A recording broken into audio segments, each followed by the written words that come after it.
Bueno, yo antes de empezar a desarrollar este tema que os quería presentar, que tengo que dar las gracias a Easy2C, a Ricardo, a Pedro, a Jesús, a todos vosotros, que hay aquí una buena representación del equipo de Easy2C, y también a vosotros, porque estáis en un proyecto que yo creo que es único. Creedme que no es normal que una empresa que tiene ánimo de lucro, que lo que persigue es ganar dinero y realizar proyectos, tenga dimensiones tan profundas y convicciones tan profundas y compromisos tan profundos con la sociedad, pero sobre todo con los jóvenes, con la gente que sois el futuro, ¿no? Y que sois ya parte también de alguna manera de este proyecto. A mí no me cabe duda ni me extraña que esto salga de Easy2C, porque bueno, conozco a las personas que concibieron esa empresa y son personas que viven la vida como un compromiso, con la alegría, con el desarrollo, con el crecimiento, con aprender. Y bueno, es una manera de dar parte de ese compromiso, de darlo también a la sociedad, de darlo a vosotros que estáis estudiando y empezando a vislumbrar lo que seréis el día de mañana, ¿no? Así que me parece un proyecto precioso y le doy la enhorabuena a Easy2C, a Ricardo, a Pedro fundamentalmente, por haber diseñado el Grow Lab y haberme invitado a mí, que tenéis aquí, habéis tenido aquí a ponentes muy potentes. Yo soy el que menos interés tiene de todos ellos y el que probablemente menos cosas tenga que contaros interesantes. Estáis en la edad de tener muchos amigos. Yo estoy seguro que si os preguntara individualmente ¿cuántos amigos tenéis? Me diríais un montón de amigos. Cuando uno va cumpliendo años, yo ya tengo unos pocos de años, tengo casi medio siglo, me faltan semanas para tener 50 años, pues se da uno cuenta que en la vida en realidad los amigos de verdad son muy pocos. Habréis oído muchas veces a vuestros padres o a gente de mi edad decir, no, en la vida los amigos se cuentan con los dedos de una mano y a veces sobran dedos.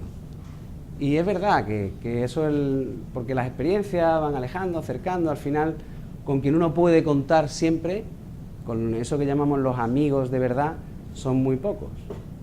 Yo tengo la suerte, además, de tener pocos amigos, pero muy buenos. Los amigos son los hermanos que uno elige. Y dentro de esos amigos, tengo la suerte además que uno de ellos es mi hermano, además, genéticamente, que es mi hermano Pedro. Y otro de ellos, desde chico, está aquí conmigo, que es mi socio Ernesto. ¿Por qué este tema y por qué hablaros yo de este tema? Pues hace 3 años, casi 4, tuve que definir, en el marco de un proyecto universitario, sobre qué se podía investigar. Y teníamos un departamento muy pequeñito de Derecho y un departamento también pequeñito que hacía Humanidades y que se dedicaba a estudiar problemas de ética. Y esos dos departamentos dependían en aquel entonces de mí. Había que buscar un punto de unión entre problemas éticos que al mismo tiempo tuvieran un tratamiento jurídico, que fueran nuevos, que plantearan retos en ambos campos, que se pudiera definir lo que en la universidad se llama un proyecto de investigación. Y bueno, iniciamos un proyecto que se llama así, los discursos del odio, que es el punto de partida, y la libertad de expresión. Hoy, en un mundo tan global, tan tecnologizado o tan tecnificado, como se quiera decir, en el que vivimos. Y ese proyecto ha ido dando sus frutos. Ya somos 20 investigadores de toda Europa, incluso también de países de fuera de Europa, que estamos trabajando en red para intentar, señalar cuáles son los problemas, intentar también apuntar algunas líneas de trabajo que nos puedan llevar a algunas conclusiones y algunas soluciones. Y eso es el proyecto que tenemos. Claro, yo suelo hablar de esto para gente que está muy formada en Derecho o en Ética y que son pues catedráticos de universidad o investigadores muy reputados. Y le decía a mi hermano ayer cuando lo llamé, ¿y yo qué digo? Porque son gente joven, me decía, hay gente entre 15 y 18, 19 años. Claro, ¿cómo les puede interesar esto a esta gente? Bueno, entonces, pues he decidido no hablar de Derecho, o muy poquito, no hablar realmente de los problemas profundos éticos, sino describir también cuál es la percepción que creo yo que una persona que vive en ese mundo, como vosotros, y que maneja las redes, que tiene una ventana en el bolsillo, como la que yo, y que perfectamente estáis conectados a redes sociales y recibís aquí vuestra vida, está aquí, sale de aquí. Pero también salen vuestros deseos, vuestras emociones, lo que anheláis, lo que no os gusta, lo que os da coraje, lo que compartís, a veces en abierto, a veces por WhatsApp. Y todo eso tiene un efecto en los demás y tiene un efecto también en vuestros círculos y os va retratando, os va posicionando en lo bueno, en lo malo, en lo que os gusta, lo que os disgusta. Y de eso va esta pequeña charla sobre el odio y las redes sociales, o la libertad de expresión y las redes sociales, porque se puede odiar. El odio es un sentimiento humano. Todos odiamos, todos. Profundamente además.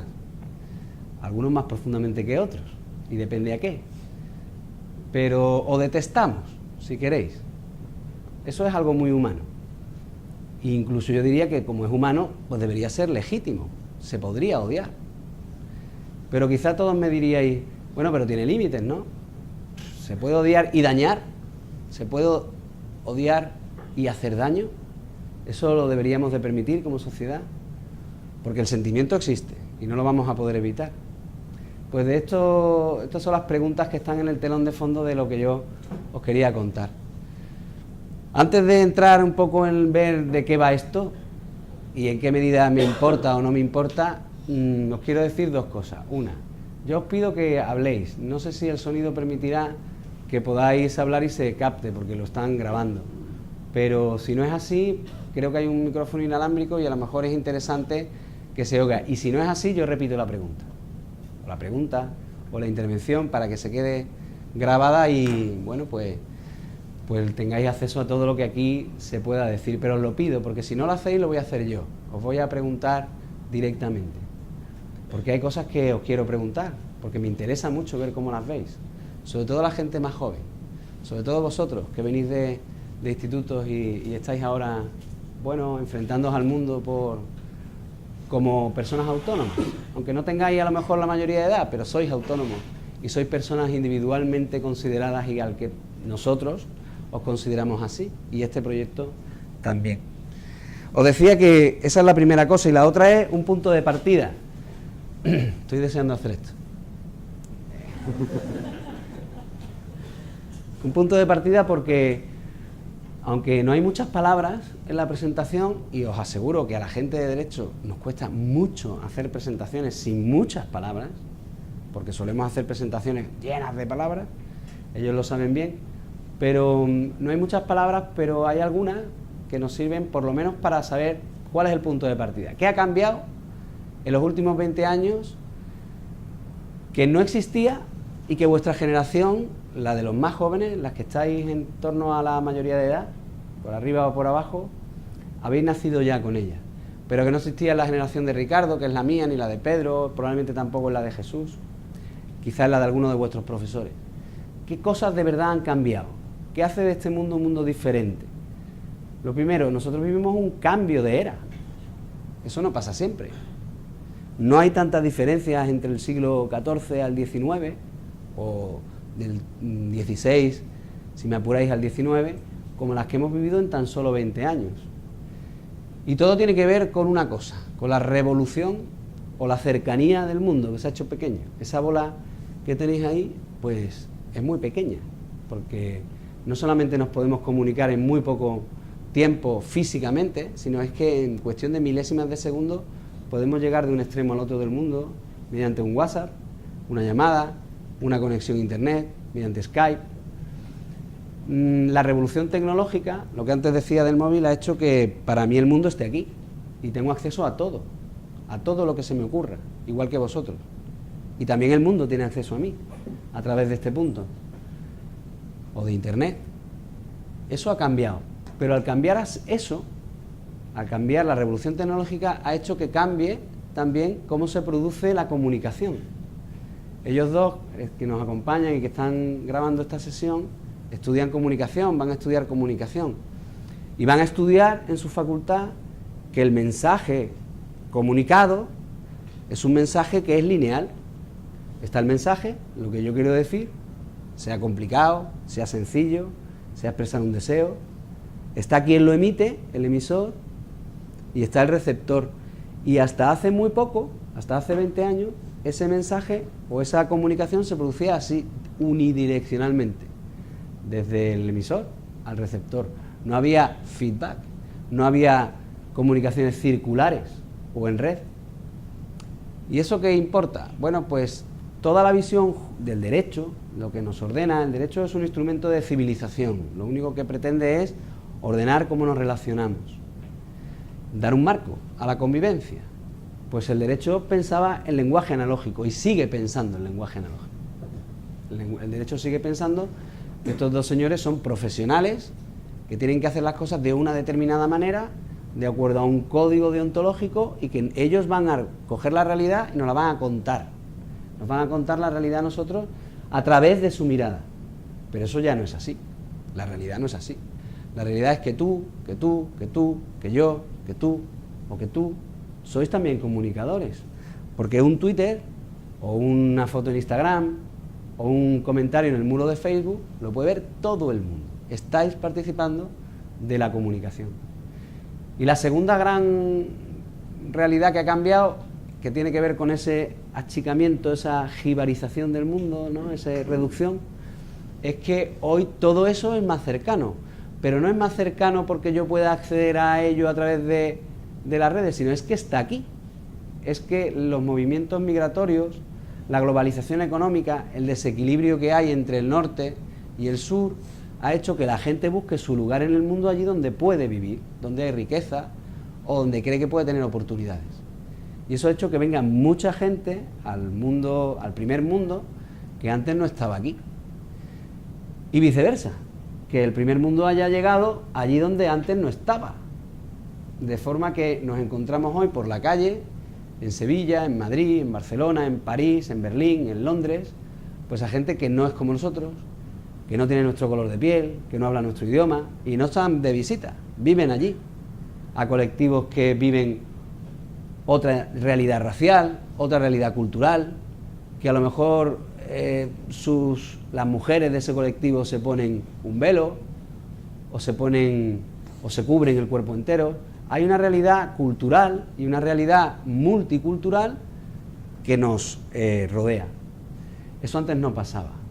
Y convivir con esa realidad de los que no son los míos, los que no son los que yo identifico como los míos, hace que las cosas sean mucho más difíciles. De hecho, muchas veces percibimos a los otros como los raros, los enemigos, los que me amenazan, porque los inmigrantes me quitan el trabajo, porque hacen que los salarios sean más bajos, y el inmigrante resulta que es árabe, y eso es porque los árabes son culturalmente distintos, o porque los chinos vienen a España y no se relacionan con nadie, y son gente rara, hablan otro idioma, tienen otra mentalidad, no comprenden nuestras identidades culturales.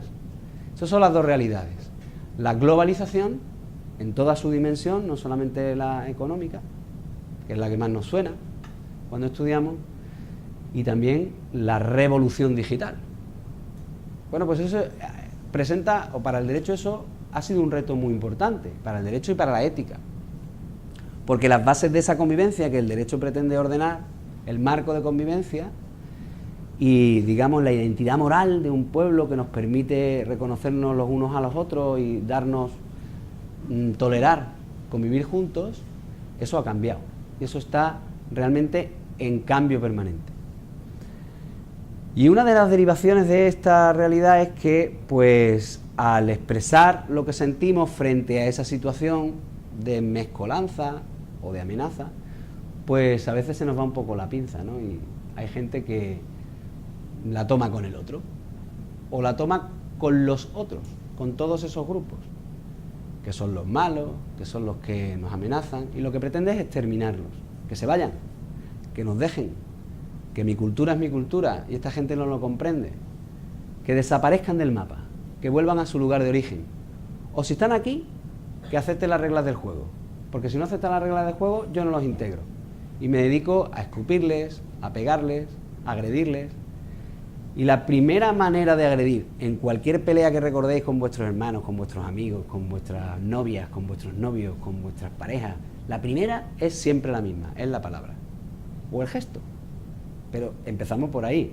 Uno no llega y le quema la casa al vecino. Antes de ese momento ha tenido un enfrentamiento dialéctico, siempre. Aunque sea para decirle un taco o dos. Y eso ha saltado a las redes y son cientos, miles los casos que podréis recordar o que yo podría recordar. Yo pensando ayer que puede estar más cerca de vuestra realidad, pues he elegido algunos casos, poquitos, que tienen todos menos de 3 años de vida y a algunos de ellos nos parecerá que tiene mucho más, porque quizá todos recordáis el supuesto de Charlie Hebdo, cuando una cédula yihadista entró en la sede de un semanario francés que se llama así, Charlie Hebdo, y que mató a todo el consejo de redacción, que estaba en ese momento, o a casi todo, que estaba en ese momento reunido, y todos los sucesos posteriores.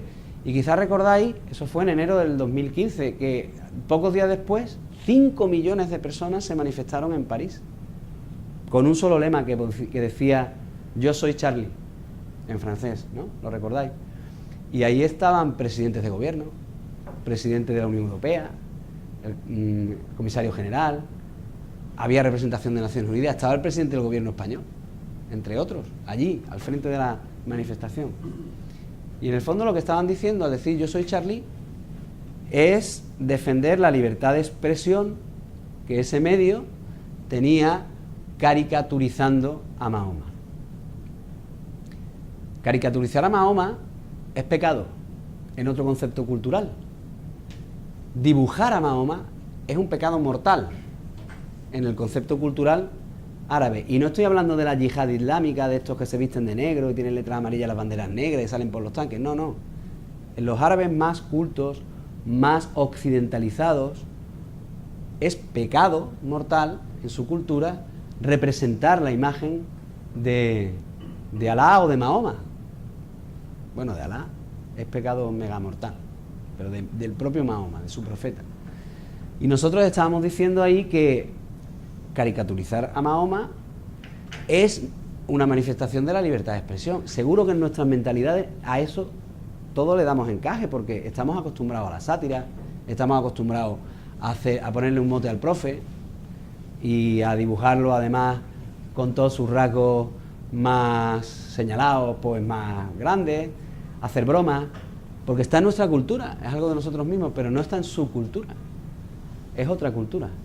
Yo no digo que la nuestra sea mala, ni la suya sea mala, ni que tengamos que imponerle la nuestra, digo que eso es así.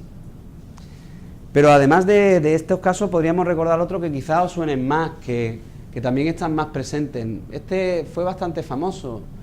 Se trata de unos titiriteros que hacen títeres en Granada, que son gente joven, artistas, bueno, que estudia Bellas Artes y que se dedican a representar con sus títeres, pues, obritas de teatro. Son muy procaces, muy agresivos, muy soeces, les gusta soliviantar, provocar. Pero es que el arte es provocación. El arte es provocación. El camino de la provocación es el arte. Y ellos provocaban pues porque los títeres pues decían Goraeta, aparecía una monja violada, se metían con la iglesia, quemaban una cruz, en su obra de arte, que ellos entendían como arte. Y un juez los imputó y empezó a investigar penalmente esas actuaciones como objeto de un delito. Un delito es una cosa muy gorda, porque un delito es algo que toda la sociedad se pone de acuerdo, además con un rango de ley que requiere que todos nos pongamos de acuerdo, porque es una ley especial, que se llaman orgánicas, que significa que la tiene que votar mucha gente, que piensa distinto. Un partido no puede solo, por mucha mayoría que pueda tener, absoluta, necesita más alianzas para decir lo que nos parece mal, lo que nos parece reprobable, y lo ponemos en un código penal. Violar está en el código penal. Pues también está en el código penal que odiar y expresar odio puede ser un delito. Eso no estaba antes en el Código Penal, está ahora, desde el año 2015. Antes no. Antes había una cosa muy próxima a eso que se llamaba la apología, que era ensalzar algo malo, hacer apología del terrorismo, viva ETA, gora ETA, el terrorismo, tal. Eso estaba, pero no estaba el hecho de odiar o de provocar el odio en otro, de hacer un discurso que haga que los demás odien a los gitanos, a los negros, a las mujeres, a los árabes, a los pobres, a los colectivos que sean. Eso es nuevo. Fueron absueltos, pero no todo el mundo pasa el filtro. No sé si conocéis a Cassandra. Cassandra es una chica de no mucho más edad que vosotros, que no sé por qué aire que le dio, se dedicó a tuitear y a hacer bromas, humor negro, en Twitter, sobre un hecho que ella ni conoció, que es la muerte de un presidente del gobierno asesinado por ETA, un presidente del gobierno de la transición, que habréis estudiado probablemente en clase, que se llamaba Carrero Blanco, y que ETA le puso una bomba, y hasta una película sobre ello, en una calle de Madrid. Cuando pasó su coche, ese coche saltó por los aires, se quedó en la azotea de un edificio de 5 plantas que estaba próximo al lugar de donde ETA había puesto esa bomba, en el subterráneo, alquilando un local que tenía subterráneo que atravesaban la calle. Y ella pues hacía estos tweets con poca gracia, o mucha, para ella, pero en el ejercicio de su libertad de expresión, como si yo le pongo un WhatsApp a un grupo de WhatsApp en el que estáis todos vosotros, como parte de alumnos de un instituto, y decir algo sobre la profesora que os acaba de dar clase. Si habéis visto tal o cual cosa, tal rasgo, tal otro de la profesora, me he comido un poco porque me están grabando, pero ¿sabéis a qué cosas me refiero o a qué cosas me puedo referir? Y eso es normal que pase. Ella lo hacía en la red.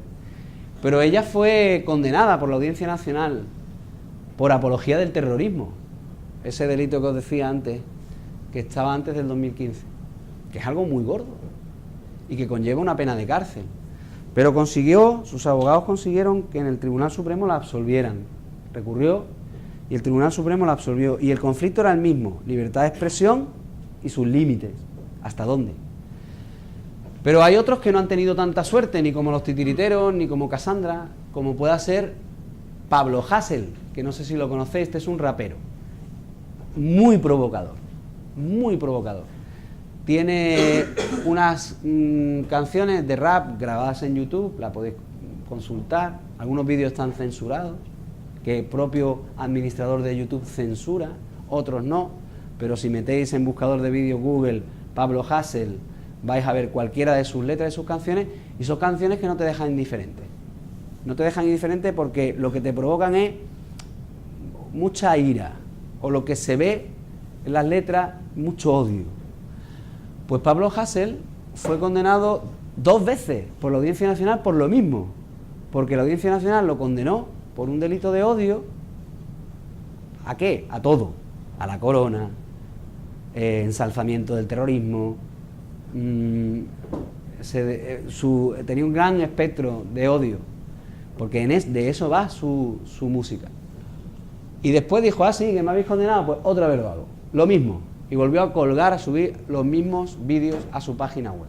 Y le volvieron a condenar. Está en la cárcel. O el caso de Valtònyc. Valtònyc es un poco lo mismo y parecido a Pablo Hasél, solo que lo tiene bastante más focalizado, no tiene tanto abanico de odio, sino que odia 3 o 4 cosas, pero las odia mucho, mucho, mucho, mucho. Ahí están las letras de sus canciones, ahí están algunos de sus objetos de odio, el PP, la monarquía, y fue condenado a 3 años y 8 meses de prisión por hacer esas canciones y subirlas a internet. Y además el Supremo ahora, hace poco, ha avalado esa condena que hizo la Audiencia Nacional. O sea que aquí el derecho, lo que podríamos decir se está dedicando es a reprimir la libertad de expresión, porque entiende que no todo vale, que yo puedo odiar, pero no puedo dañar, y que si daño, puedo ser castigado como autor de un delito. Pero eso es un razonamiento muy sencillo, muy simple. El derecho no está para castigar, Esa no es la función del derecho. El derecho penal es una anomalía, es algo muy excepcional. El derecho lo que tendría que hacer es dibujar un marco de convivencia, impulsar unos valores que tienen un trasfondo ético, o deberían tenerlo, y comunes a toda la sociedad. Oye, si la sociedad es muy plural, es multicultural, pues habrá que integrar de alguna manera y recoger eso en el derecho. Hasta ahora lo que percibimos es que te puede pasar esto si te pasas ejerciendo tu libertad de expresión. Esta es la diapositiva que más letras tiene, no la voy a leer entera, pero voy a deciros algo que creo que es importante. La libertad de expresión es el derecho sacrosanto de la democracia, es el derecho más importante para construir la democracia, para construir la convivencia. No porque lo diga yo, sino porque nuestro sistema jurídico y político así lo necesita. Si uno no es libre de decir y pensar lo que le parece, no pueden vivir en un marco de libertades. Esa es la primera libertad. En la Constitución americana figura como la primera y más importante libertad, porque además sirve para construir la opinión pública. Porque lo que yo recibo de lo que dicen los demás, los medios de comunicación, lo que me llega a mis oídos, conforma mis opiniones. Lo que yo vivo, lo que yo siento, conforma mis opiniones, pero también cómo se percibe por los demás. La libertad de expresión es el vehículo que permite que yo sea libre y pienso lo que quiero, digo lo que quiero. Está muy protegida, es la libertad más protegida de todas, la más protegida, pero ninguna libertad es absoluta, ninguna, ni esa. Ninguna libertad está carente de eso, de límites. Y en la Constitución dice que tenemos derecho a expresar y difundir libremente nuestros pensamientos, nuestras ideas, nuestras opiniones, mediante la palabra, el escrito, el Twitter, el WhatsApp, el Instagram, cualquier medio de reproducción, cualquier medio de comunicación, cualquier medio, cualquier red. Si la Constitución no fuera del año 78 hubiera dicho cualquier red social, cualquier forma. Y eso sí, cuando lo que nosotros decimos no es lo que a mí me parece, fulano es un tío muy feo, zutana muy tal o muy cual, eso es una opinión, un parecer, un juicio. Cuando lo que yo digo es, cuando lo que yo expreso es un hecho, ha pasado esto o no ha pasado esto, es decir, estoy jugando con la verdad, no con la opinión, con la verdad de lo que ha pasado o de lo que pasa. Cuando califico la realidad, eso ya no es tanto libertad de expresión como libertad de comunicación, pero también la tenemos. También se nos garantiza la libertad de comunicación sobre hechos, siempre que sean verdad, veraces, creíbles. La verdad absoluta no existe, todos tenéis vuestra verdad. De hecho, la justicia lo que intenta es reproducir la verdad y calificarla y darle una consecuencia. Esa es la justicia. Pero para armar la verdad en justicia hay muchas verdades. La del acusado, la de quien lo defiende, la de la víctima o las víctimas. Son verdades diferentes. Pero eso se puede comunicar de una manera profesional. Por eso decía antes que el lenguaje, mensaje, emisor y receptor, la percepción analógica, la Constitución es analógica. La Constitución, cuando se aprobó la Constitución no había Internet, no existía, no ya solo Internet, y luego móviles. Es muy analógica. Piensa en clave analógica, piensa en los profesionales, captan la realidad y la transmiten a través de un mensaje. Por eso habla del derecho profesional de los periodistas o de la cláusula de conciencia de los periodistas. Pero como os decía antes, ninguna libertad es total o absoluta, porque se comería a las demás. Y la libertad de los demás hace que yo no pueda hacer todo con la libertad de expresión. Y la Constitución dice que hay un ámbito que llamaríamos la privacidad, donde yo no me puedo meter con mi libertad de expresión. Yo no puedo atacar la privacidad del otro esgrimiendo mi libertad de expresión, que yo soy libre. Por lo tanto, me voy a poner a espiarte en tu cuarto de baño, o voy a poner a grabar imágenes en tu casa, o voy a decir que tu novio es un tal y un cual, o que tú eres una tal y una cual, o que yo sé de tu vida y de tus andanzas y las voy a poner aquí a que todo el mundo las conozca. Porque hay unos ámbitos que son el derecho al honor, el derecho a la intimidad, la privacidad y el derecho a la imagen que yo no puedo tocar. Yo no puedo colgar en un WhatsApp la foto de un amigo mío con su novia haciendo el amor y difundirlo. No puedo grabarle en secreto actos sexuales a una persona sin su consentimiento y difundirlos sin su consentimiento. Oye, si consiente puedo, pero ella es dueña de su honor, de su intimidad, él o ella, y de su imagen. Esas son las reglas de juego. Pero una cosa muy importante, la privacidad es algo de cada uno de nosotros. Tu privacidad es tuya, la tuya es tuya, y tú decides si sí o si no, y hasta cuándo, y hasta dónde. Pero no es de los colectivos. Los negros, las mujeres, los béticos, los sevillistas, lo que nos divide, lo que nos hace distinto, lo que nos identifica, los hermanos de tal hermandad, los políticos, lo que nos clasifica, esos son grupos, son estereotipos o rasgos que califican a todo un grupo. Eso no está ahí. Los negros no tienen honor como tal. Cada negro tiene su honor, cada blanco tiene el suyo, cada chino, cada árabe, cada mujer, cada pobre, cada político. Pero como tal, no está mirando la Constitución a los grupos, está mirando a las personas. ¿Y por qué no mira a los grupos? Porque no teníamos necesidad, porque no éramos un mundo global ni multicultural, lo somos ahora. Bueno, ¿y cómo trabajamos con estas bases? ¿Cómo se protege esto? Pues no todo el mundo piensa igual. Hay distintos modelos de protección. En Europa, en el mundo más continental, tenemos una gran tradición cultural en torno al honor y a la conciencia de la privacidad.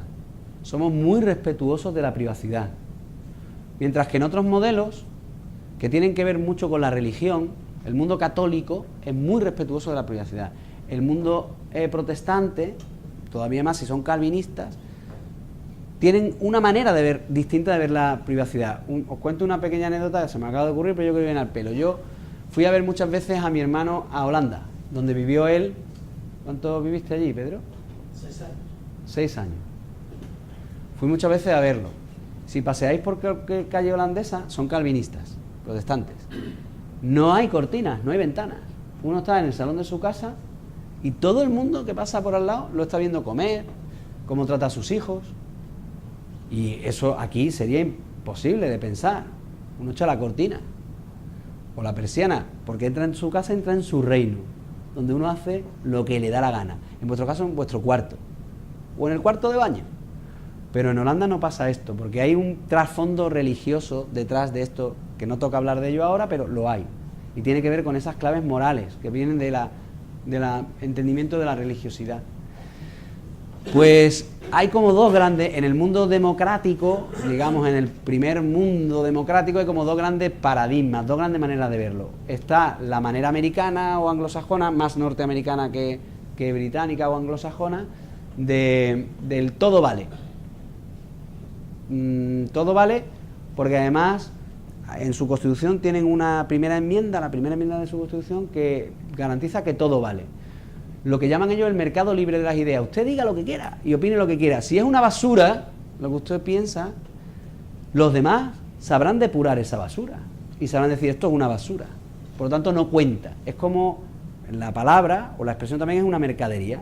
Lo bueno, lo que tiene calidad, acabará reinando sobre lo que no tiene calidad, sobre lo malo, la bazofia. La bazofia se depura porque en el mercado libre de las ideas malas o las expresiones agresivas las va depurando el mercado. Eso no lo creemos nosotros ninguno, porque sabemos que se puede manipular mucho a través de la mentira, generar estereotipos, calificar a los unos y a los otros.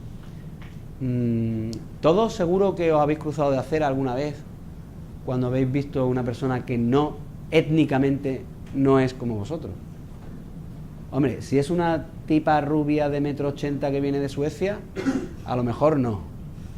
Pero si se trata de un señor negro con aspecto de, además, pobre, que está empujando un carrito, lleva 2 perros al lado y va hablando a gritos porque tiene una perturbación mental, a lo mejor sí.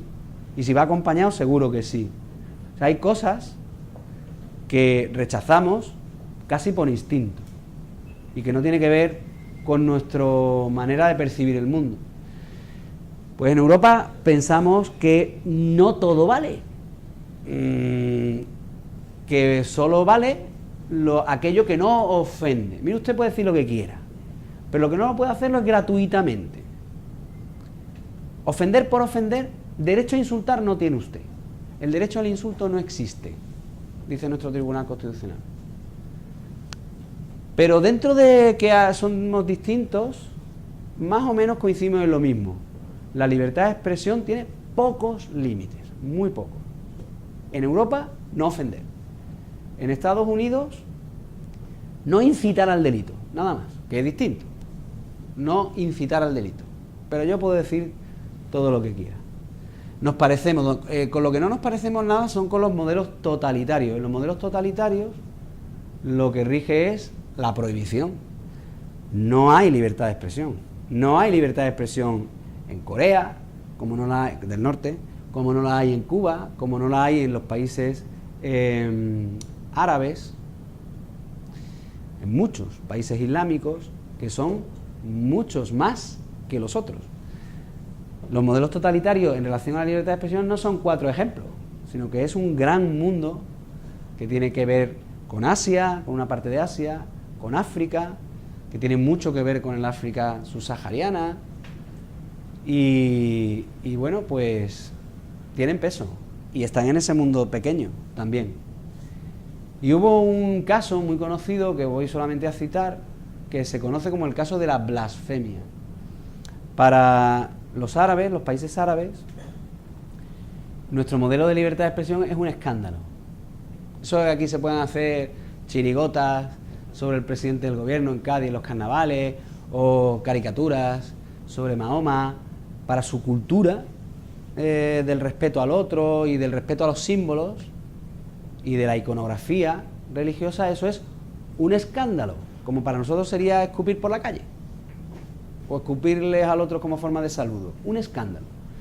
Y pasó una cosa que vosotros no conocéis probablemente, que fue que un semanario, un diario holandés, no el Charlie Hebdo, que es francés, otro, empezó a publicar también viñetas de Mahoma, hace ya mucho tiempo de esto. Y hubo un señor que se llama Salman Rushdie, que publicó un libro que se llamaba Los versos satánicos, donde se hablaba mal de Mahoma y de ciertas manifestaciones de la cultura árabe. Y en Europa acogimos todo eso muy bien, porque el Jigen Postal, que era el diario holandés, era europeo. Salman Rushdie fue amenazado de muerte y se vino a vivir a Londres. Bueno, se escondió un tiempo muy importante de su vida, tuvo que huir, porque tenía una amenaza de muerte, tenía una yihad, o sea, un mandato de lo matas para salvarte, porque es un traidor a la cultura nuestra. Y en los países árabes fue tal el movimiento a nivel internacional que se provocó con el caso Salman Rushdie versos satánicos, que los países árabes llegaron a Naciones Unidas y dijeron: mire usted, ya está bien, vivimos en un mundo global, pero no todo vale para mí, por lo tanto, penalicen ustedes la blasfemia religiosa, que en sus países tan libres, tan tolerantes, sea delito blasfemar, porque allí viven muchos árabes que no pueden, y nosotros vivimos aquí y no podemos soportar, porque es como si ustedes le pegaran a mi madre, no podemos soportar esta situación. Se derivó de ahí una polémica que acabó en una resolución de Naciones Unidas y todo, en la que recomendaba, en el año 2011, recomendaba que se regulara la blasfemia como un límite, la ideología religiosa, la simbología religiosa, un límite a la libertad de expresión, un límite nuevo, un límite distinto, más profundo. Al final tiene que ver con cultura. Y en este contexto, ¿a qué llamamos nosotros discurso del odio? Que os decía que era algo nuevo. Pues el discurso del odio, este señor con pinta de hindú, que lo es, pero es un hindú, es un inglés de origen hindú, que es un profesor de una universidad inglesa y que tiene ese nombre hindú, Birku Parekh, es quien mejor lo ha definido. El discurso del odio no es odiar a una persona concreta, porque eso ya estaba protegido, eso ya estaba en la protección de la privacidad, eso ya estaba en la cultura tradicional, analógica, ya estaba en la Constitución, eso no es lo de hoy.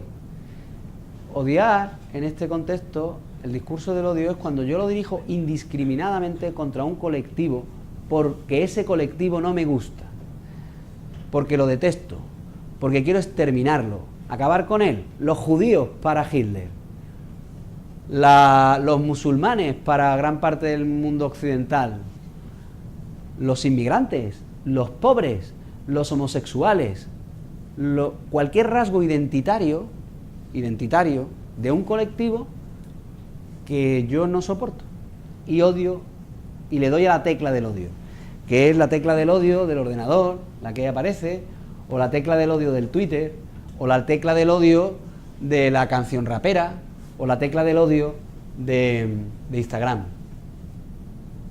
Esos son los grandes retos del discurso del odio como novedad. Y hay una fábula de un autor clásico griego, se llamaba Esopo, pero que recuperó un autor francés, La Fontaine, que es el que ha hecho todas las fábulas. Las fábulas son cuentos con animales, a través de los cuales queremos decir algo importante. Que yo utilizo siempre, que es la fábula del lobo y el cordero en el arroyo, y que os resumo, porque es el discurso del odio.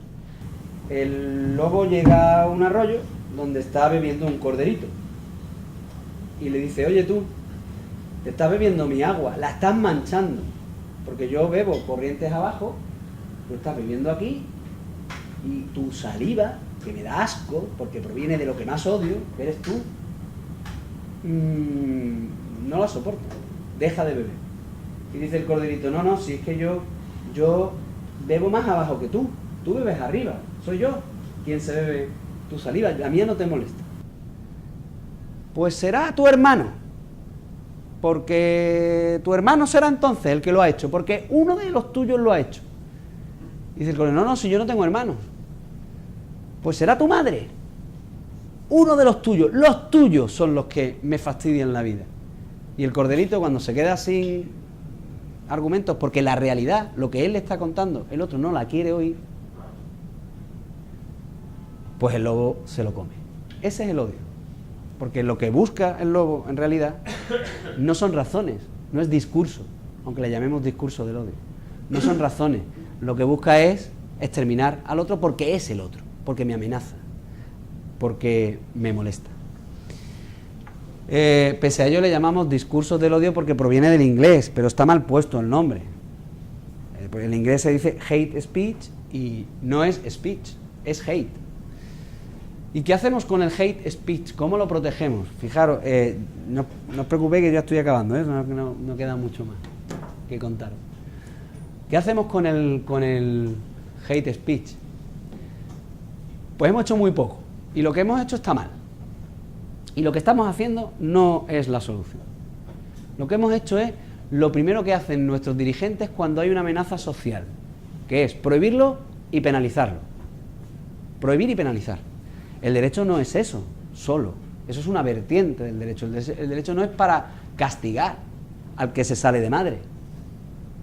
El derecho también tiene un potencial muy importante para prevenir, para conformar, para generar una realidad, no solo para darle en el coco al que se despista o al que se sale del plato.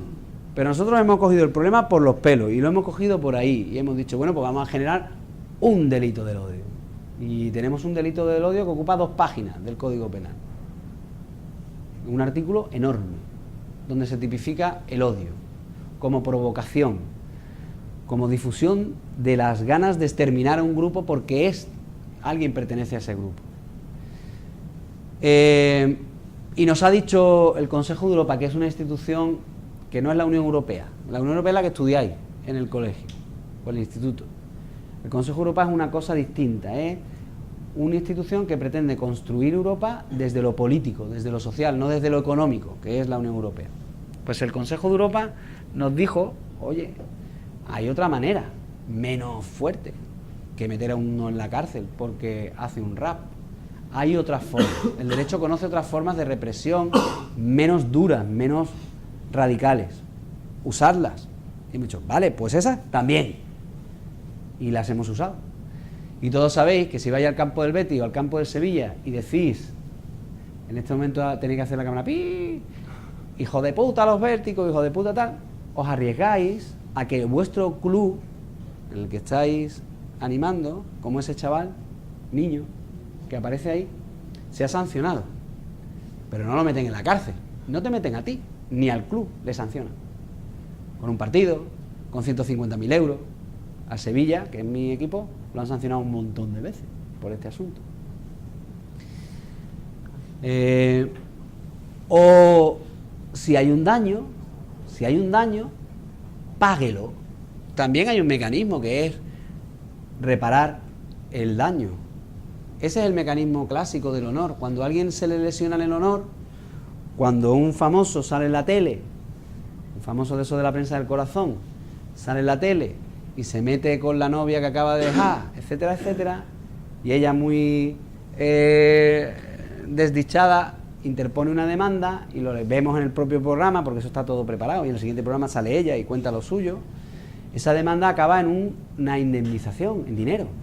El honor vale dinero, si uno lo tiene.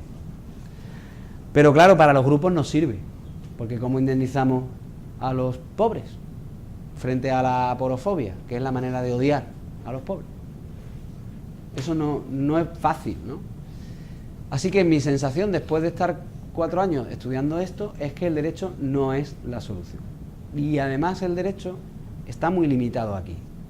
Y además el derecho tiene un campo de acción que no hemos explorado.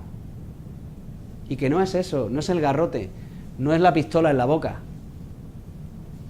ni la mordaza.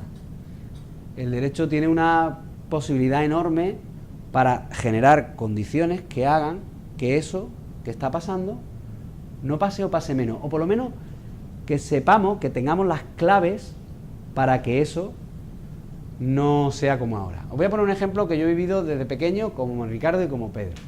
Ser gay, cuando yo era pequeño, o cuando yo tenía vuestra edad, era un tabú. Ningún gay decía que era gay. No se salía del armario, porque si salías del armario te apaleaban en el colegio. Y si se te notaba que eras gay, pues ibas listo. Hoy mis hijos, que tienen vuestra edad, la mayor de mis hijos, de mis hijas, mi hija mayor, que tiene vuestra edad, o mis hijos pequeños en el colegio, sus amigos son gays, lo dicen, conviven con esa realidad. ¿Y esto por qué? ¿Que hemos madurado como sociedad? ¿Qué ha pasado? No, ha habido una labor muy importante de educación en esta materia. No solo en las familias, sino en los colegios, y ahí ya está el derecho, porque eso es lo público, el ámbito de lo público. Y ha habido una igualación. Otro ejemplo, el género, o la igualdad de género. Cuando yo era pequeño, no había claves de género en el lenguaje, ni en las profesiones, y había una desigualdad enorme de las mujeres cuando estudiaban o cuando accedían a las profesiones. Pero era un tema cultural, era un tema del machismo imperante, que sigue existiendo, pero ya menos, bastante menos. A ninguno de vosotros se os ocurriría decir en público, salvo que estéis en un círculo muy íntimo, donde eso se tolere, pero salir aquí y decir, las mujeres son todas una tal, o los hombres son... No se os ocurriría, porque ya eso socialmente se reprueba. Bueno, pues en mi época no. En mi época se decía, se podía decir, se debía decir en ciertos contextos. No quiero una empleada que sea tía, no quiero trabajando en mi empresa a ninguna mujer. Se decía y se publicaba. ¿Por qué cambia? Porque se educa socialmente, y eso es una tarea de años. Como también, por poner otra tarea de educación de años que también vaya a reconocer, hace 20 años en Cataluña no había independentismo, pero que no había independentismo. Era un 5%, a los votos me remito. Un 5%, hoy son el 49%. ¿Por qué? ¿Eso cómo se hace? Porque se inocula desde el derecho, las instituciones, la política, se inocula una idea. Pues vamos a inocular la idea de la tolerancia. Esa es la propuesta que tiene mi proyecto nuestro proyecto de investigación, que es indagar cuáles son las claves que permitan inocular una idea de tolerancia. Y el primer problema, y con estas reflexiones finales voy a terminar, es, bueno, ¿y tolerancia qué es? Porque todos estaremos de acuerdo que tolerar es, bueno, venga, te tolero, venga, te aguanto, te soporto, pero eso no es tolerar. Admitir no es tolerar, o soportar no es tolerar. Hace algunos años, ya bastantes, 13, este señor, que es un español, que se llama Federico Mayor Zaragoza, que fue ministro de Educación, que es catedrático de universidad, pero es científico, se dedica a la biología. Y que fue director general de la UNESCO. La UNESCO es el organismo que tiene Naciones Unidas para la cultura, y que hoy vive todavía, ya es muy mayor, o bastante mayor, y tiene una fundación que se llama Cultura de Paz. Pedro conoce muy bien a este señor y la Fundación Cultura de Paz. Pero cuando él era presidente, no se llama así, director general, pero vamos, el que manda en la UNESCO, consiguió que todos los países representados en la UNESCO, que son todos los países del mundo, se pusieran de acuerdo en una declaración sobre qué es la tolerancia. ¿Cómo vamos a hacer en nuestros países? ¿Cómo vamos a tolerar a los otros? Año 95, Internet recién nacido. La globalización era una entelequia. No se hablaba de globalización. Año 95. Y se pusieron de acuerdo para decir, vamos a ver, estamos de acuerdo que tolerancia no es solo aguantar. Tolerancia es también, no es pasivo, es también activo. Hay que exigir. O sea, yo no puedo tolerar cualquier cosa, porque entonces eso es el relativismo total y absoluto. Que a mí me gusta violar jóvenes vírgenes menores de 12 años. Te tengo que tolerar. Pues no. La tolerancia significa también exigir. ¿Y qué exigimos cuando toleramos en convivencia, en sociedad? Un respeto a las reglas del juego. Eso es un punto de partida. O tú respetas las reglas del juego, tú no violas vírgenes de 12 años porque tienes que respetar las reglas del juego, o estás fuera del juego, o estás en la cárcel, o yo aquí no te quiero. No tolero lo intolerable. Bueno, otro problema, ¿y qué es lo intolerable? Pues llegaron a un acuerdo. Lo tolerable y lo intolerable no lo digo yo, lo dice la Declaración Universal de Naciones Unidas, la Declaración Universal de Derechos del Hombre y del Ciudadano. Es decir, aquello que a mitad del siglo XX, después de la Segunda Guerra Mundial y de que murieran millones de personas en los campos de batalla, los países que habían guerreado, dijeron, ¿en qué estamos de acuerdo? ¿Cómo construimos un mundo en paz? Un mundo mejor. Pues vamos a poner en una lista en lo que estamos de acuerdo. En esto estamos de acuerdo. Es un mínimo. Pues ese mínimo se llama Declaración Universal de los Derechos Humanos. Y eso es lo que dice la Declaración de la Tolerancia. El que no juegue así, no juega. El que no respete estas reglas del juego, no juega. Por mucho que su cultura, que su religión, que su manera de ver el mundo le lleve a cometer actos que no están en la regla de juego. La ablación del clítoris, práctica cultural africana ancestral, a todas las chicas antes de los 16 años. ¿Mire usted? Pues no toleramos la ablación del clítoris por muy milenaria que sea su tradición cultural. Eso lo reprobamos. Pues ese es el mínimo común denominador. Y este es un buen punto de partida. Y hay después algunas cosas más, 2 o 3 diapositivas más, nada más, porque este punto de partida ha tenido después su pequeña evolución. Casi cuando la UNESCO estaba firmando esa declaración de la tolerancia, un poquito antes, había 2 señores muy famosos, muy importantes, los 2 premios Nobel, los 2 de Harvard, que sabéis que es la universidad que más premios Nobel tiene del mundo. Y los 2 con premio Nobel de, digamos, pensamiento, de filosofía. Este señor de la izquierda, que es americano, aunque se llama Fukuyama, y que es profesor en Harvard, y este señor de la derecha, que se llama Huntington. Este señor de la izquierda escribió un libro muy importante que se llamó El fin de la historia, y lo escribió cuando cayó el muro de Berlín, y dijo, ya está todo arreglado, ha ganado el capitalismo, ya sabemos cuáles son las reglas del juego, ya no hay bloque, ya no están los otros, ya no están los rusos, ya no está el comunismo. Por lo tanto, las reglas del juego son las del mundo occidental. Ya viene la paz, ya se ha acabado el problema de la historia, se ha acabado la historia, esta es la historia a partir de ahora, como un todo lineal. Su profesor, mucho más inteligente que el alumno, Huntington, el profesor, era profesor de Fukuyama, al año de hacer eso Fukuyama saca otro libro para contestarle, que se llama El choque de civilizaciones. ¿Quién llevaba razón? Y decía Huntington, miren, estamos en un mundo que empieza a ser multicultural, que tenemos lo distinto al lado. Esto va a acabar, esto se ve venir, que se ve venir, que esto va a acabar mal. Pues llevaba razón Huntington. Esa es la fotografía de las Torres Gemelas, que el 11 de septiembre del 2011, mayo, el 2011, confundo la fecha con los atentados de Madrid, pero caen por odio frente a Occidente. Estamos en un choque de civilizaciones y el punto de partida para ese choque de civilizaciones, creemos nosotros, lo ha sentado este otro señor de aquí, viejecito venerable que todavía vive, que mi hermano Pedro y yo hemos tenido la ocasión de conocer en Roma, no hará mucho, 2 años.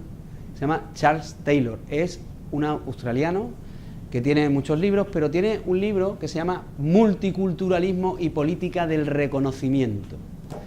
Y dice, más o menos en su libro, tolerar no es solamente lo que decía la UNESCO, que es exigir. Porque yo puedo exigir reglas de juego, pero no aguantar al otro. Y que me parezca algo que abominable y que debo exterminar. Porque al final, sí, de tapadillo, acepta la regla de juego, sí, me dice que sí, que es demócrata o que cree en esto, que tal, pero en el fondo, a su mujer la viste de negro cuando sale a la calle, o en el fondo pone bombas, o las puede poner cuando se extreman las posturas, o en el fondo es una persona que tiene otra raza, que es inferior, que huele mal, que es pobre. Pues en ese fondo, para evitar que la semilla del mal anide en las sociedades que conviven, Taylor dice que lo que hay que hacer, lo primero que hay que hacer es reconocer al otro. Sí, tú existes y además eres igual que yo. Eso ya es mucho, ¿eh? Yo no me sitúo en un pie sobre ti de superioridad, no te miro desde arriba, yo te miro desde de frente y tú a mí también, somos iguales. Tomando esta idea, una discípula española, bueno, que se considera discípula, aunque sus maestros son otros, y que vosotros seguro habéis estudiado, digo seguro porque conozco los libros de mis hijos y aparecen los libros de mis hijos y están en 3 colegios diferentes. Se llama Adela Cortina Orts, es una catedrática de ética política de Valencia y en vuestros libros, si habéis estudiado asignaturas como filosofía o como ética o habéis estudiado educación para la ciudadanía, aparece esta señora. Esta señora tiene una tesis que va un poquito más allá de Taylor. Esta es mejor alumna que Fukuyama. Y va un poquito más allá y dice, es que la tolerancia no es solamente exigir, no es solamente reconocer en igualdad, es que además el otro me puede aportar algo. Yo tengo que estar abierto al que el otro me aporte algo. El otro me aporta algo aunque sea lo más diverso a mí. El multiculturalismo es riqueza. Eso nos enriquece como personas. Tiene un libro que se llama La ética de la razón cordial, donde lo que viene a decir es esto. Y es que el verdadero espíritu de la tolerancia es el arte de vivir siendo feliz y en compañía con gente distinta. Que es como nosotros vivimos con gente distinta, porque vamos a vivir con gente distinta. Vivimos en una sociedad con gente distinta, con gente que no piensa lo que yo pienso, que no opina lo que opino, que no cree en lo que yo creo, que detesta lo que yo creo. Y esto es súper difícil, ¿no? Esto sonará vaya pastelazo que me acaban de decir, porque esto es como los mundos de Doraemon, donde todo puede ser un mundo feliz, es una aspiración naif. Vaya conferencia con poco contenido, porque me han dicho algo que es absolutamente evidente. No, Ricardo ha dicho una cosa al principio que no estaba preparada, porque yo no he hablado con Ricardo de esto, Pero él ha dicho que cuando me presentaba y me tocaba el hombro y decía, porque yo hablo con el amigo, hablo con él, decía que es complicado conseguir, o creo yo que quería decir que es muy complicado conseguir estos grados de consenso. Esto es un pequeño homenaje a este sector de la clase, porque este señor es Carrillo Salcedo, que es el profesor que da nombre a vuestro instituto. Además era mi padre y el padre de Pedro. Y él se pasó toda la vida diciendo que los derechos humanos son la gran conquista de la humanidad, pero que el sueño de la humanidad es hacerlo realidad. Una cosa es alcanzar conquistas sobre el papel y otra cosa es vivirlas. Yo puedo decir que te amo, pero ámame de verdad. Hechos son amores, ¿no? Y no buenas razones. La realidad, el día a día, lo que hacemos, es ahí donde hay que construir eso. Y él tenía, desde hacía mucho tiempo, una idea de cómo hacerlo. Y era la educación. Pero no la educación de la universidad, a la que todos, en su época no todos llegaban, y hoy tampoco. Ni la de los institutos, ni la de los colegios solo, sino la educación, la que nos damos los unos a los otros. Vosotros os educáis, cuando compartís con amigos una cerveza y os vais de litrona, estáis educando, estáis conviviendo, convivir es educar. En todo lo pequeño, en todos los actos de la vida, creerse un código, creer en algo que justifique mi manera de comportarme. Eso es lo que él decía sobre los derechos humanos, hacerlo un sueño que hay que hacerlo realidad, a través de la educación. Él decía, ya fue nombrado hijo predilecto de Andalucía, y hizo un discurso donde dijo algo que escandalizó a muchos, pero que a los que lo supieron entender, más que escandalizarlo, lo llenó de ilusión. Y dijo, miren ustedes, señores, la educación es el único instrumento que hay para subvertir el desorden establecido. Es lo más revolucionario que hay. Lo que hace EasyToSee con este programa es eso, es subvertir el desorden establecido, es dar oportunidades y es generar encuentros imposibles. Eso es lo que dice el artículo primero de la Declaración Universal de Derechos Humanos. Eso sí que es naif, ¿eh? Eso sí que es simple, eso sí que... O sea, yo habré dicho algo antes que alguno pensará, vaya bobada. Bueno, pues esto lo dijeron todos los países de la Asamblea General de Naciones Unidas con sus máximos representantes, gente muy sesuda, y que dijo esto. Este es el sueño, no es la realidad. Todos los seres humanos nacen libres e iguales en dignidad y derechos, y dotados como están de razón y conciencia, deben, es un deber, comportarse fraternalmente los unos con los otros. Bueno, pues esta es una tarea que no es para los dirigentes, no es para el presidente del gobierno, no es para el profesor que me da clase, no es para el directivo que dirige mi trabajo en la empresa, no es para mi madre, no es para mi padre, es una tarea para ti, es una tarea para cada uno de nosotros. Esa declaración la escribió de puño y letra, la iba escribiendo la mujer del entonces presidente de los Estados Unidos, que era Franklin Delano Roosevelt, y su mujer Eleanor Roosevelt. Hay una canción de los Beatles, los Beatles es un grupo de mi época, bueno, para aquellos que, pero seguro que habéis oído hablar de los Beatles, que se llama Eleanor Roosevelt. Yo aconsejo que la bajéis en YouTube o que la veáis, Eleanor Roosevelt. Porque Eleanor Roosevelt es de las personas más interesantes, de esos secundarios de la historia, de esos que nadie conoce. Que todo el mundo conoce a Roosevelt, pues sabe las películas, o todo el mundo conoce a Churchill, pero nadie sabe quién se acostaba a su lado. Y a lo mejor era una persona también muy importante. Pues Eleanor Roosevelt era más importante que su marido. Eleanor Roosevelt dice que los derechos humanos no viven en la Declaración Universal, que ella escribió, sino que los derechos humanos viven en lo pequeño, en el día a día, en lo cercano, y que estamos nosotros compelidos, cuando dice deben comportarse fraternalmente, en analizar cada acto nuestro en ese marco, en ese prisma, porque si no lo hacemos, el riesgo que corremos es odiar o acabar odiando, y el odio es miedo por ignorancia. Esa es la mejor definición del odio que yo he oído nunca. ¿Qué es odiar? Es tener mucho miedo a algo porque lo ignoro. os pido perdón porque os dije que os iba a hacer hablar, dinamismo y tal y cual, que íbamos a... y no ha hablado nadie, pero porque tampoco lo he dejado yo, no lo he permitido yo, disculparme.